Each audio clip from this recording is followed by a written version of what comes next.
So let's just kind of talk about some of the stuff that people probably want to hear about too. Sounds like you found God. Yeah. I mean, Yeah. yeah, pretty much. Yeah, it was crazy. Like, my last fight, actually in October, is kind of where like my life kind of changed. But a lot of people don't know, except in my circle. But in my last fight in October, when I won the lights out title, I actually fought with staph. I had staph on my elbow, like really bad. So I was going through a lot of pain, going through that, and I pretty much backstage during that fight, I was kind of like, God, like I got to backstage to the place, right? And now we're just waiting. Now it's like the waiting game. We used to get your hands wrapped, do that. So during that time when I first got there, I was kind of just like praying, and I was like, God, like I don't care if I win this fight, I don't care if I win or lose. I just want to make it back home safe. That was kind of I remember one of the things I was like thinking during the whole time, and I just asked God basically to forgive me of like all my sins that I've done, all the times I turned my back on Him, and like, bro, it was crazy because I started crying. Like I don't know if my coach, who was with me, saw it, but like, dude, I started crying, bro. Like I literally felt forgiven in that moment because I was like genuinely sorry. I was like sorry. It was literally like confession. Like I confessed backstage to God, just in my head, in my heart, and I was like, please, like, just forgive me for everything I've done wrong. I don't care if I win. I don't care if I lose. I just want to make it back home safe. Like that's literally what was going through my mind. And I was just asking God to like to forgive me for like everything I've done wrong, all the time, turn my back on Him. Bro, I started crying. Like I started crying. I felt like a weight lifted off my shoulders.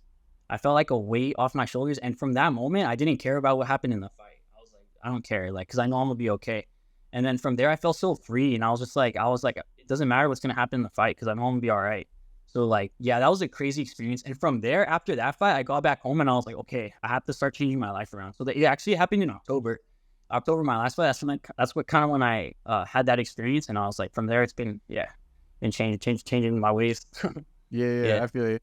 We've all been there though, you know what I mean? Like I mean, if you grew up religious, my dad was really religious growing up, and my mom too. So like when I was younger, stuff I do the same thing, be like praying, like, oh man, I might have messed up here, but there's something I really want to go my way next week or today. So I'm sorry for like, my wrongdoings and stuff like that. But I'll give you credit because you seem to have stuck into it, and it's like changed your life. Like you said, you came home and you wanted to like make some changes. So after your last Yes. win, you said you got off the porn, got off the weed. Was that like was that one of the big ones? We all struggle with it. We all struggle with it 100%. So Yeah. no, you're no less than anyone else, but that was part of the struggle, or how did that all come about? Yeah, no, that was definitely the main thing. Is like, especially like the weed. I was smoking weed every day before training, after training, and like since I stopped that, like my sessions, my sparring, every session that I have at AK, it's gone through the roof, bro. Like I'm more focused, I'm more present. I wake up energized. I'm like ready to train. But like, yeah, the weed part was definitely a big one for me for sure. Because I was smoking weed all the time in the mornings, like before training, Yeah. after Hey, training, at night. I'm probably where you were back then, right now. So just so you know. No, yeah, I think a lot of people Yeah. are, especially because it's like the community of fighters, and like everybody kind of does it. Like there's people around me there was people around me that were doing it all the time, but I kind of distanced myself from certain people, and that kind of helped out a lot too. Because there's a lot of people in my circle that were doing it, but not so much anymore. So yeah, that definitely, yeah, changed a lot too. And the points, I mean, like we're guys, bro. Like like you said, like especially a lot of young men, maybe just men in general, like struggle with that, like lust and like lusting after women and stuff like that. So for me to be able to kind of like, it's still a battle, but for me to be able to overcome that, it's been like a big like change in my life too, and like learning to like not think that way. Maybe it's more of like a heart thing, not to feel it inside of my heart. Be able to look at a girl and just kind of think nothing. Oh, she's beautiful, and like that's it. Yeah, you think it Yeah. kind of like the porn kind of like hypersexualizes our thoughts a little bit? I mean, Oh I yeah, could bro, think all the that time. sometimes for sure. No, yeah, I think like I had a relationship, and I feel like that was probably the reason why it didn't work out for me. Like, I mean, at least from my end, I was like, it kind of like ruined that. But I think it was more, I think it was like my habits, the smoking weed, the porn. Like, I wasn't really present, bro. Like, I wasn't present in my relationship. I wasn't present in my training. I wasn't really present. I was just kind of like on autopilot, and I was just going through life like numb and like not feeling things. So as soon as I kind of got off that, and I was able to kind of put that down, I've started feeling God's grace more every day, bro. I wake up, I read my Bible, like for like I don't know how long, like sometimes 30 minutes or so, sometimes a little more. But yeah, dude, I wake up and I feed my spirit, and then I'm just ready to go train. Have my coffee, and I'm just fucking good to go. But Yeah, yeah, it's good. that's dope. And then I mean, with the relationship a little bit, do you think it like you got over your girlfriend or something like that? You think it's because you're watching porn or? that's just a guess, but what happened, like, as far as how do you think it affected it?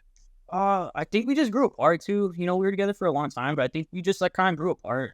And I think for me, like, I mean, I always think like I could have done something different to kind of like make it work. But I mean, stuff happens for a reason. I think what's crazy is that after I prayed to God. I actually had prayed before, like a couple weeks before, and then I it was like a week before. It was like maybe 2 weeks. I think it was like a week before I started. I tried to I prayed to God one day, just like randomly, and then I got dumped like the week after, bro.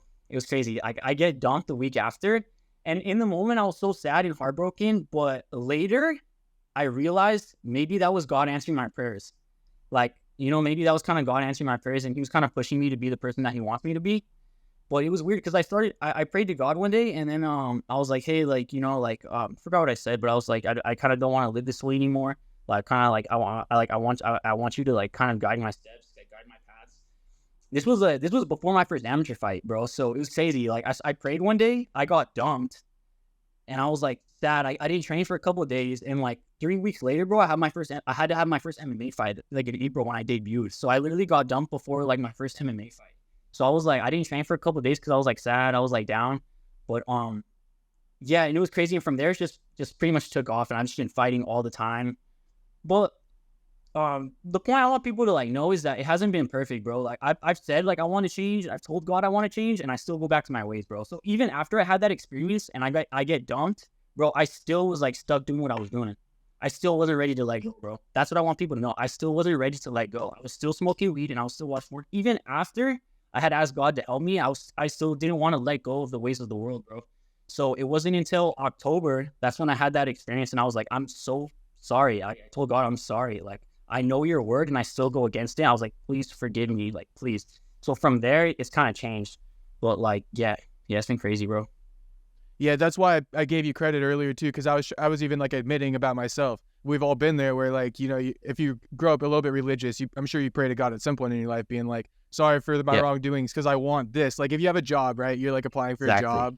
It's like, I'm sorry, Lord, I'm sorry I've been smoking weed for the past month. I won't smoke weed for a month if I can get this job. Like, and then you go right back to it, you know? So bro, that's what how I'm saying. Props for sure.